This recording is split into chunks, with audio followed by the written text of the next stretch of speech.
आप सभी का एक बार फिर से हमारे YouTube चैनल पर हार्दिक स्वागत है।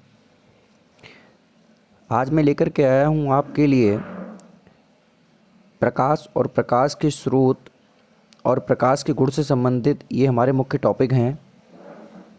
जिससे कि मैंने इस पहले वाले वीडियो में आपको प्रकाश के परावर्तन और अपवर्तन के बारे में पढ़ाया था। रेखी, आवर्धन, अपवर्तनांक, ये कुछ प्रमुख टॉपिक थे उसके। आज एक बार फिर मैं प्रकाश की चर्चा करता हूँ और प्रकाश के स्रोत जो हैं उनको समझ लीजिए आप सब। पहले तो मैं आपको बताना चाहूँगा कि जिस भी बच्चे ने चैनल को सब्सक्राइब नहीं किया है वो चैनल को सब्सक्राइब कर लें, लाइक शेयर कमेंट करते रहें। चलिए मैं वीडियो को स्टार्ट करता हूँ। सबसे पहले प्रकाश ऊर्जा का वह रूप है जिसकी सहायता से हमें वस्तुएं दिखाई देती हैं। जब प्रकाश किसी वस्तु पर आपतित होता है तो वह परावर्तित होकर हमारी आँखों तक पहुँचता है। जैसे कमरे में रखी हुई टेबल, आपने जैसे ही बल्ब को ऑन किया तो आपने देखा कि जो बल्ब का प्रकाश है वो प्रकाश उस टेबल पर पड़ा और ये जो प्रकाश टेबल पर आया वो आपतित है, और जो टेबल से हमारी आँखों को संवेदित करता है वो परावर्तित किरण कही जाती है। यानी प्रकाश ऊर्जा का वह रूप है जिसकी सहायता से हमें वस्तु स्पष्ट दिखाई देती है। आगे मैं बात करता हूँ प्रकाश के स्रोत की। प्रकाश का स्रोत क्या है? तो प्रकाश हमें विभिन्न स्रोतों से प्राप्त होता है। कुछ प्राकृतिक स्रोत हैं, कुछ मानव निर्मित हैं। प्राकृतिक स्रोत जैसे सूर्य, तारे, चंद्रमा, ये सब प्राकृतिक स्रोत के अंतर्गत ही आ जाते हैं।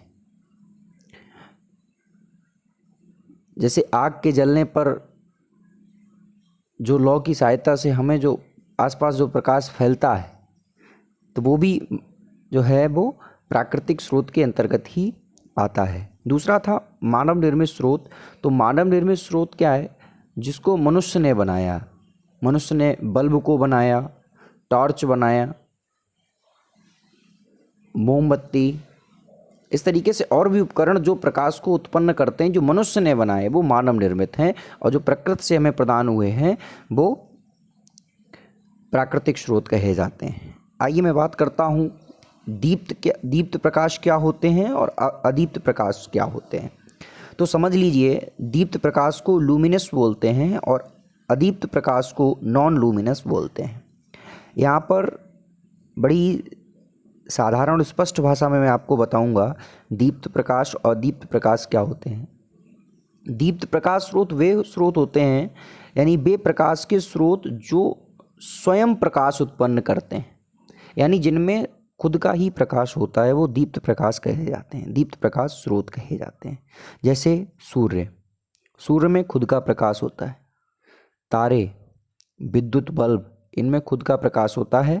ये दीप्त प्रकाश के स्रोत के अंतर्गत आते हैं, जैसे कि ये आपके नीचे एग्जाम्पल दिए गए। अदीप्त क्या होते हैं?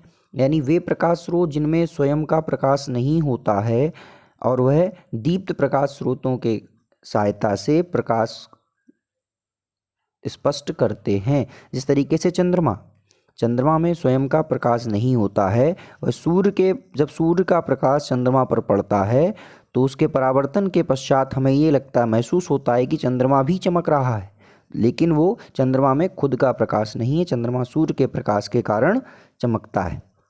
जैसे कि कांच, आप किसी भी पुराने ज़माने में क्या होता था, जब कुओं में घुसा जाता था या किसी चीज़ को देखने के लिए एक प्रकाश को एक जगह से दूसरी जगह पहुंचाने के लिए कांच का सहारा लिया जाता था, जिसमें प्रकाश की किरण को उसमें जो कांच था उसके सामने दिखा करके हम प्रकाश की किरण को इधर से उधर डाइवर्ट करते थे।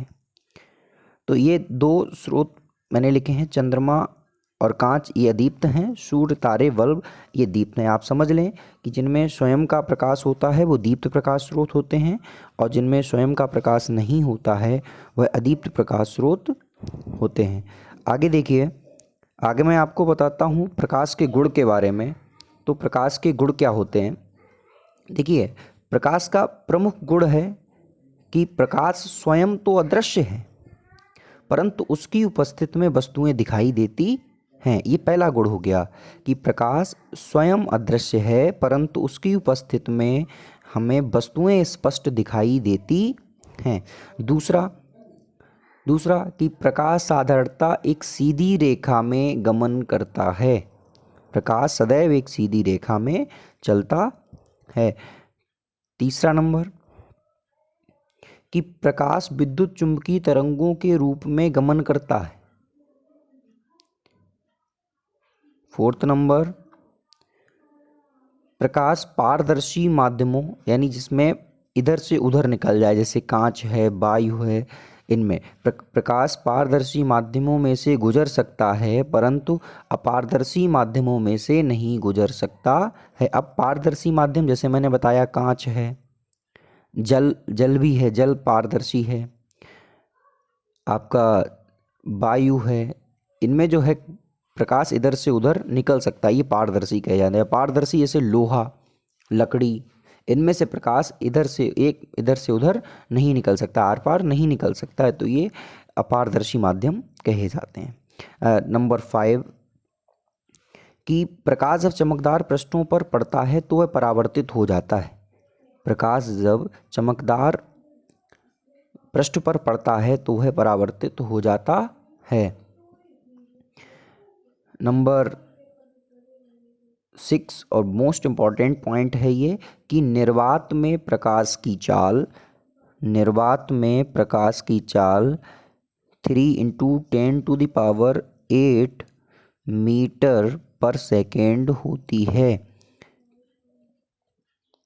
निर्वात में प्रकाश की चाल 3 × 10⁸ मीटर पर सेकेंड होती है। ये था प्रकाश के गुण के बारे में। आगे मैं आपको, और जैसा कि मैंने पिछले वीडियो में आपको बताया था प्रकाश के परावर्तन और अपवर्तन के बारे में, तो उससे जुड़ी कुछ और चीज़ें समझ लीजिए। प्रकाश के परावर्तन में मैं कुछ उदाहरण बता रहा हूँ, उनका जो प्रयोग, कि प्रकाश का परावर्तन कब देखा जा सकता है। जैसे कांच में पड़ी दरार का चमकना, आपने देखा होगा जब कोई शीशा टूट जाता है, चटक जाता है, उसके बीच में एक दरार सी पड़ जाती, जो सबसे ज़्यादा अट्रैक्शन उसी पर होता है, सबसे ज़्यादा चमकती वही है।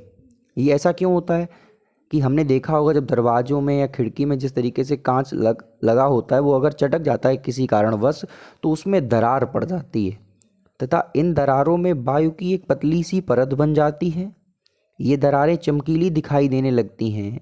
इसका कारण यह है कि इन दरारों पर पड़ने वाला टेढ़ा प्रकाश वायु की परत में ना जा करके कांच तथा वायु के पृथककारी पृष्ठ से पूर्ण परावर्तित हो जाता है, जिस कारण से ये हमें जो है बीच में दरार दिखाई देने लगती है।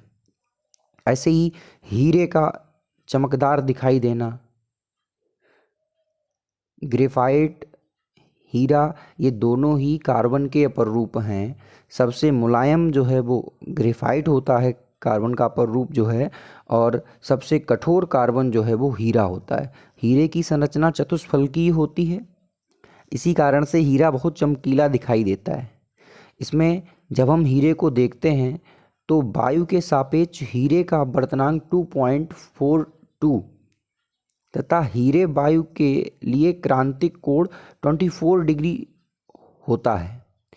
जब हम हीरे को देखते हैं तो जो प्रकाश हीरे पर पड़ता है उसमें क्रांतिक कोण 24 से कम होने लगता है।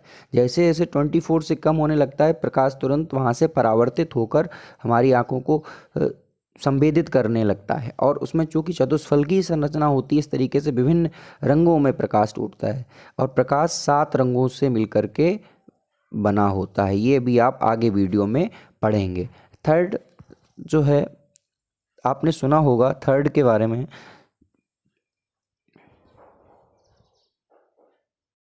जैसा कि तीसरा एग्जाम्पल देख लीजिए आप। तीसरा उदाहरण क्या है इसका, मरीचिका। मरीचिका सुना होगा कि रेगिस्तान में मरीचिका